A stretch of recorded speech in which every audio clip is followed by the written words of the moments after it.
नमस्कार मित्रांनो, माझ्या या अंगण से घर तक चॅनलमध्ये आपलं स्वागत आहे। आज आपण बघणार आहोत फणसाची जात कशी ओळखायची। दोन प्रकारचे फणस असतात, एक कापा आणि एक बरखा।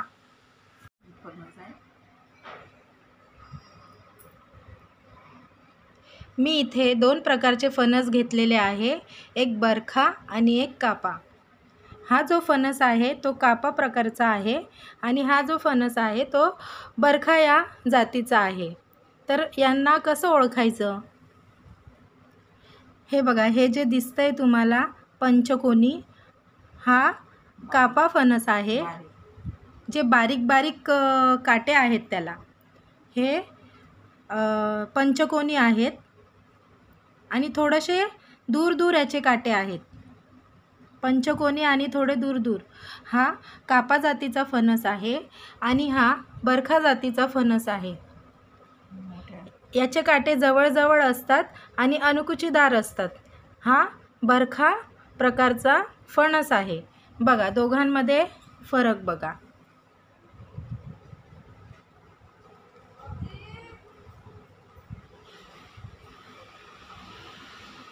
हे रसाळ आहे।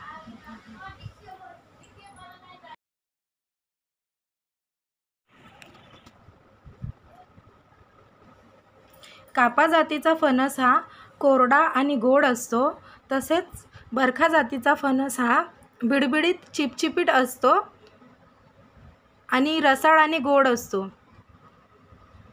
तुम्ही हे काट्यांवरून ओळखू शकता की हा बरखा जातीचा फणस आहे। दोघांमध्ये थोडासा फरक आहे, याचे काटे दूर दूर असतात। हे बघा, पंचकोनी आणि दूर दूर याचे काटे आहेत। हा कापा जातीचा फणस आहे आणि बरखा जातीचा फणस हा याचे काटे जवळजवळ असतात आणि थोडे अनुकुचीदार असतात। दोन्ही फणस खायला गोड असतात, परंतु सगळ्यात चांगला फणस हा कापा लागतो।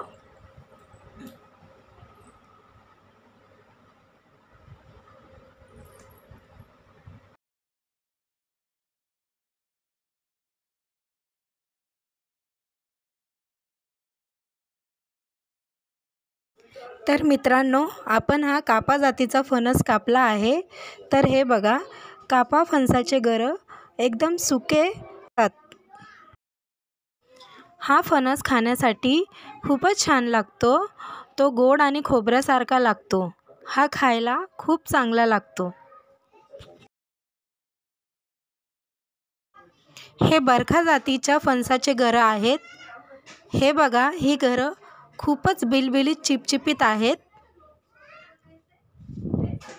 ही गरे खायला खूपच रसाळ असतात आणि चिपचिपीत असतात।